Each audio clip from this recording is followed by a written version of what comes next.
नमस्कार मित्रांनो, मी राजू सातळिया, तुम्ही बघत आहात भूमिज्ञान चॅनल।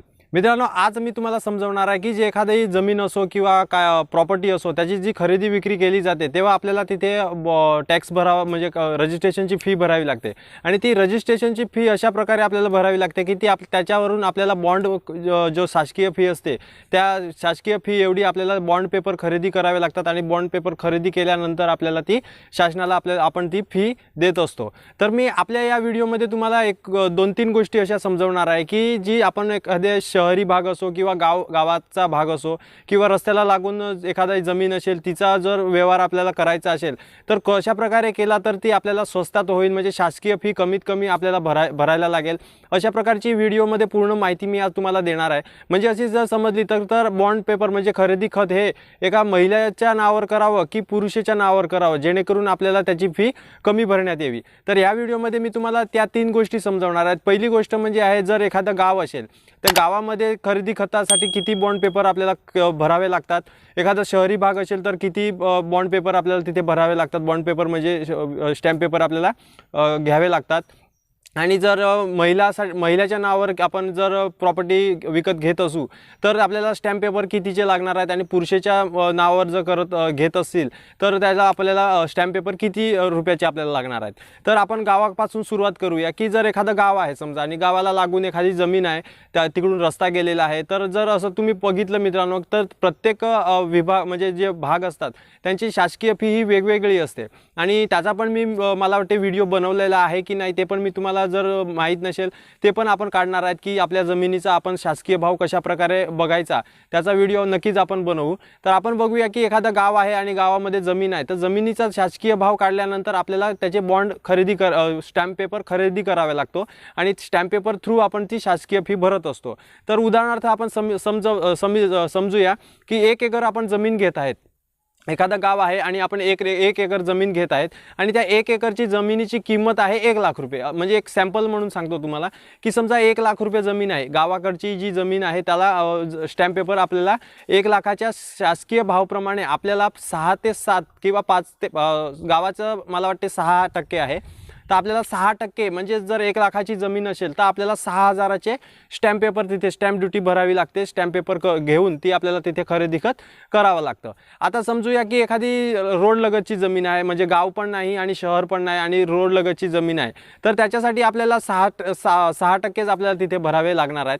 पण जर एखादी सिटी आहे, म्हणजे एखादं शहर आहे आणि शहरामध्ये चांगल्या ठिकाणी जमीन आहे, आणि जमीन चांगल्या ठिकाणी असल्यामुळे ती आपण जर 1 एकर तिथे जमीन घ्यायला गेलो तर त्याची किंमत ही जास्तीच असणार आहे, म्हणजे शासकीय भावापेक्षा पण आपण जास्त पकडूया, पण त्याला आपल्याला शासकीय भावाप्रमाणेच आपल्याला तिथे स्टॅम्प पेपर खरेदी करावे लागणार आहेत। कारण की खरेदी करण्यासाठी तर त्याच्यात काय होतं की जर एखादी सिटीमध्ये म्हणजे शहरामध्ये जर जमीन असेल तर त्याच्यात काय असतं की त्याला आपल्याला 60% आपल्याला तिथे स्टॅम्प विकत घ्यावे लागतात, आणि ते आपल्याला शासकीय भावाप्रमाणे आपल्याला भरावे लागतात। म्हणजे समजा जर 10 लाखाची प्रॉपर्टी आहे तर आपल्याला 70,000ची आपल्याला तिथे स्टॅम्प खरेदी करावे लागतील, आणि तिथे आपल्याला गव्हर्नमेंटला तो पैसा तशा प्रकारे आपल्याला द्यावा लागेल। आता आपला शेवटचा पॉईंट म्हणजे जर खरेदी खत हे पुरुषाच्या नावावर करावं की महिलेच्या नावावर करावं, त्याचे मी तुम्हाला उदाहरण देऊन टाकतो।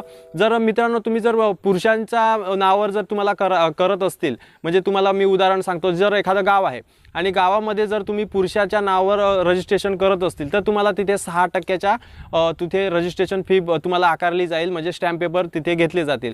पण जर तुम्ही महिलाच्या नावावर ती स्टॅम्प ड्युटी जर स्टॅम्प खरेदी करणार असतील, रजिस्ट्रेशन करणार असतील, तर ह्याच्यात तुम्हाला भरपूर तिथे फायदा होणार आहे।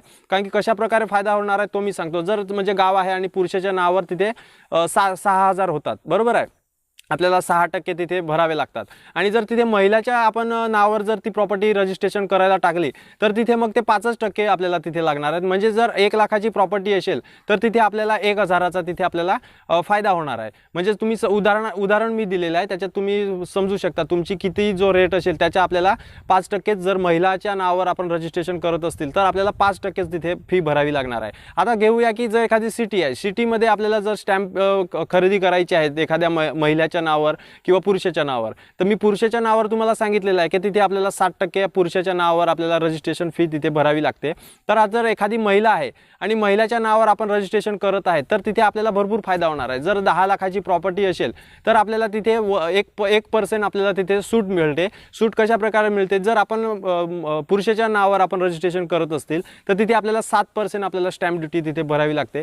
पण जर महिलाच्या नावावर तुम्ही जर रजिस्ट्रेशन करत असतील तर तिथे आपल्याला 6%च आपल्याला तिथे स्टॅम्प ड्युटी भरावी लागते. उदाहरणार्थ जर तुम्ही असं बघितलं की 10 लाखाची प्रॉपर्टी आहे आणि पुरुषाच्या नावाने आपण रजिस्ट्रेशन करत असू तर तिथे आपल्याला 10 लाखाचे जर तुम्हाला 60% तुम्ही केले तर 70,000 तिथे आपल्याला स्टॅम्प ड्युटी फी होते. आणि जर महिलाच्या नावावर तुम्ही केली तर तुम्हाला तिथे 60,000 रुपये होते. म्हणजे तुम्ही जर फक्त पुरुष आणि महिलाचं अंतर बघितलं तर आपल्याला तिथे 1% आपल्याला तिथे फायदा होतो. म्हणजे 10,000 एवढा आपल्याला तिथे फायदा होणार आहे.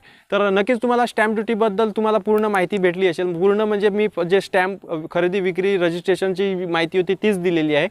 आणि तुम्हाला जर शासकीय भावाचा व्हिडिओ म्हणजे तुम्ही जर सांगत असतील की सर शासकीय भावाचा कशा प्रकारे आमच्या जमिनीचा आपण शासकीय भाव काढू शकू, तर जर त्याचा व्हिडिओ तुम्हाला पाहिजे असेल तर नक्कीच कॉमेंट खाली तुम्ही लिहा की सर शासकीय भाव आपल्या जमिनीचे कसे चेक करायचे त्याचा तुम्ही व्हिडिओ बनवा. तर आपण नक्कीच त्याचा व्हिडिओ बनवायला सुरुवात करू. आणि कोणाचे काय प्रश्न असतील कमेंट असतील ते व्हिडिओ खाली तुम्ही करू शकता. नक्कीच त्याच्यावर पण आपण व्हिडिओ बनवायचा प्रयत्न करू. तर नक्कीच व्हिडिओ तुम्हाला आवडला असेल. कोणी नवीन चॅनलवर आलं असेल तर पहिले सबस्क्राईब करून ठेवा. खाली जे लाल बटनचं आहे तिथे तुम्ही दाबा आणि बेल आयकॉन आहे त्याला पण दाबून ठेवा, जेणेकरून प्रत्येक व्हिडिओची नोटिफिकेशन सगळ्यात पहिले तुम्हाला भेटेल. म्हणजेच तुम्हाला म्हणजे बेनिफिट होईल. जे आपले जमिनीचे व्हिडिओ येतात, जे सरकारी GR वगैरे येतात त्याचे व्हिडिओ आपण या चॅनलवर वेळोवेळी घेतच असतो. तर चला मित्रांनो, पुढच्या व्हिडिओमध्ये भेटूया. व्हिडिओ बघितल्याबद्दल धन्यवाद. जय हिंद, जय महाराष्ट्र.